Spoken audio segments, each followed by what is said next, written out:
He let go of the toy truck and grabbed my leg. "Daddy, we have to leave, right now."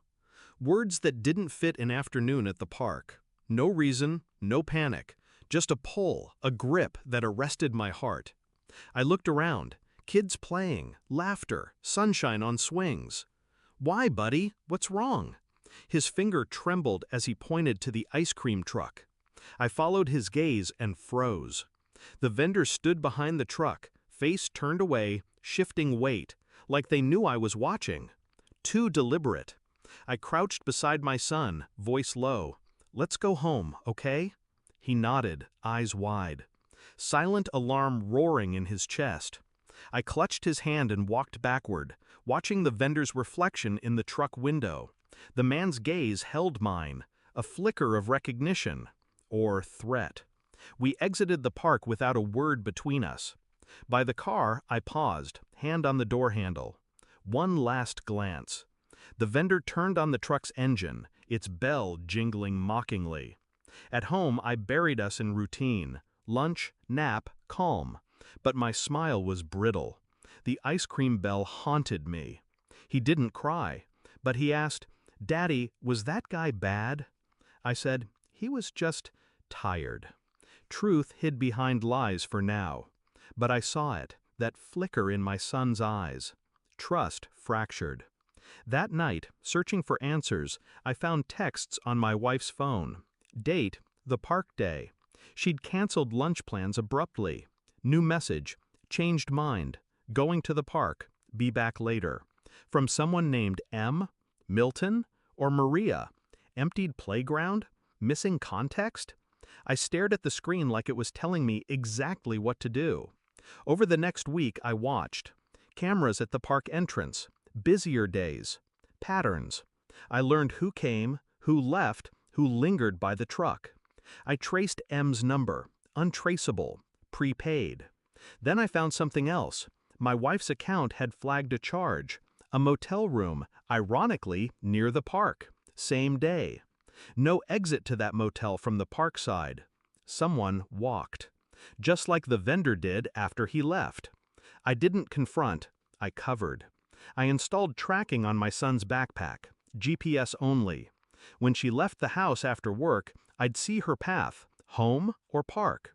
Mostly home, but that one day? I did nothing. I followed the breadcrumbs. Late night, maps showed her at the park entrance, walking the opposite direction, toward that motel. Not returning with our son, but alone.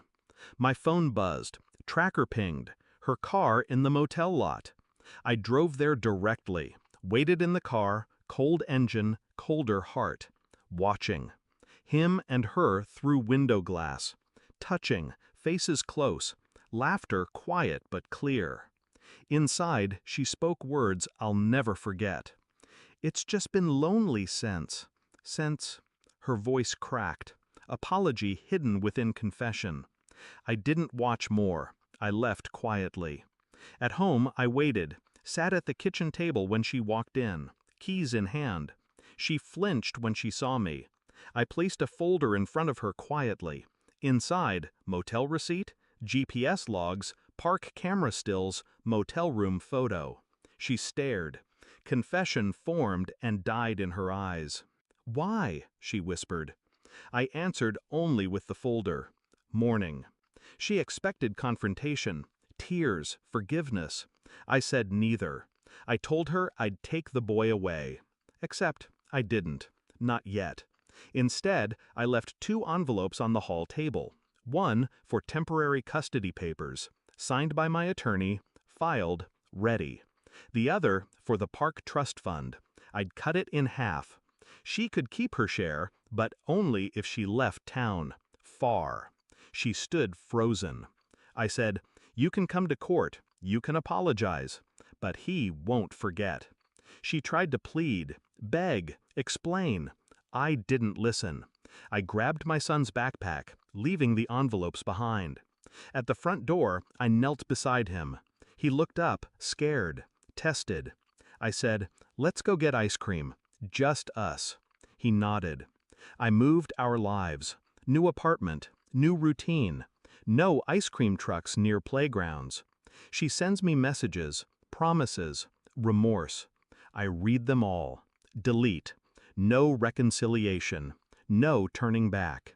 In time, my son smiled again. Not at ice cream bells. At me. When he holds my hand, eyes unclouded, I know I did what was necessary. I look at her message asking to visit. I say nothing. He's safe now. And that is enough.